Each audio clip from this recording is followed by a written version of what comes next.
d'état civil en Casamance est une réalité. Et puisque nous sommes dans un processus d'encourager les déplacés de retour qui sont aujourd'hui sans acte d'état civil et vraiment de consolider la paix en Casamance, le gouvernement du Sénégal, le président de la République, le Premier ministre ont mis un accent particulier et une priorité au règlement définitif de la problématique de l'état civil en Casamance. Alors c'est ce qui a occasionné cette audience foraine et c'est le lieu pour moi de vraiment les remercier, saluer l'acte, remercier les autorités judiciaires, notamment le président, le garde des Sceaux et le président du tribunal d'instance de Bignona, qui jusque-là a été très sensible sur la question. Et aujourd'hui, avec déjà les statistiques que nous avons enrôlé plus de 3000 cas de nouveau naissance, en plus de ce qui a été déjà enrôlé au mois de décembre 2024 et au mois de mars, qui était au plus de 2000 cas enrôlés. Aujourd'hui, nous pouvons dire que l'objectif est largement atteint à Kafountine, car le premier recensement qu'on avait effectué, on était à 5000 cas de personnes sans acte d'état civil. Aujourd'hui, nous voyons qu'on a largement dépassé ce chiffre parce qu'entre-temps aussi, on a eu à enrôler. Et ce qui est particulier avec cette audience foraine-là, le gouvernement a tout pris en charge. Donc, c'est la gratuité. Aucun cas, aucun parent d'élève, de parents ne peut dire, et même les adultes qui aujourd'hui sont sans acte d'état civil, ne peuvent dire qu'ils ont déboursé un franc pour cette séance. Donc c'est pourquoi vraiment ça a été un pari vraiment réussi. Alors si l'acte est posé pour encourager et accompagner le processus de paix en Casamance, de faire en sorte que ce droit élémentaire de tout Sénégalais soit vraiment en tout cas matérialisé, c'est un acte à saluer. Maintenant, l'autre aspect, c'est de vraiment sensibiliser et d'encourager les parents à aller déclarer leurs enfants à temps. S'il y a ce contexte de conflit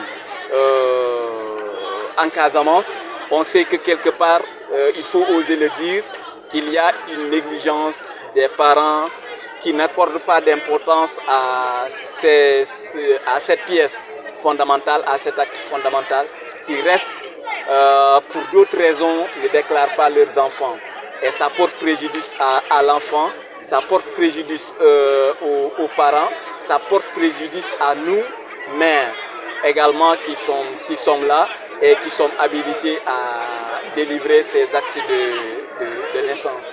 Alors aujourd'hui, en plus des actes de naissance, il y a eu également des jugements de décès et de mariage. Et tout ça, ça a été vraiment gratuit pour, comme je l'ai dit, vraiment pour accorder ce droit élémentaire aux citoyens sénégalais que nous sommes et qui sont dans ces localités et qui sont aujourd'hui, ou sinon qui étaient victimes un peu du conflit et qui ont fait qu'ils ont perdu leurs actes d'état civil. C'est vraiment une aubaine pour la population. On ne pensait même pas avoir ce beau monde et ça montre effectivement la problématique au niveau de la commune de Kafountine et de la Casamance en particulier. Parce qu'en plus de ces actes de naissance, l'autre problématique qui se pose, c'est l'acquisition de la pièce d'identité pour tout citoyen sénégalais. Et pour ça aussi, le gouvernement a fait des efforts, la municipalité a fait des efforts. Nous avons déployé ici la commission d'enrôlement des pièces d'état civil au mois de décembre 2024 pendant un mois. Et entre-temps également, la commission départementale est passée au mois de mars pour enrôler les gens qui n'ont pas de pièces d'identité. Et même pour la délivrance de ces pièces d'identité également, la commission était de passage. Maintenant, ce qui reste, peut-être s'il y a recommandation à faire, c'est de mieux rapprocher ces services à ces zones. De Kafountine à Bignona, c'est plus de 80 km.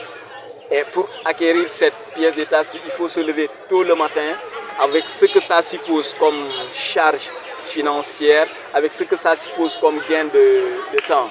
Si, avec cette bonne volonté du gouvernement, on délocalisait, même si ce n'est pas dans les communes, mais au moins dans un premier temps, au chef-lieu d'arrondissement, ça pouvait vraiment alléger les conditions d'acquisition de ces pièces.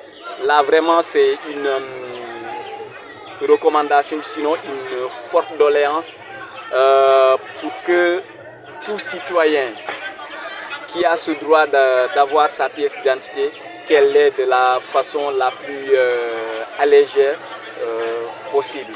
Vraiment, c'est ça la journée d'aujourd'hui. Je vous remercie vraiment la presse régionale de Ziguinchor qui avait bien voulu vous déplacer pour venir couvrir cette activité très importante.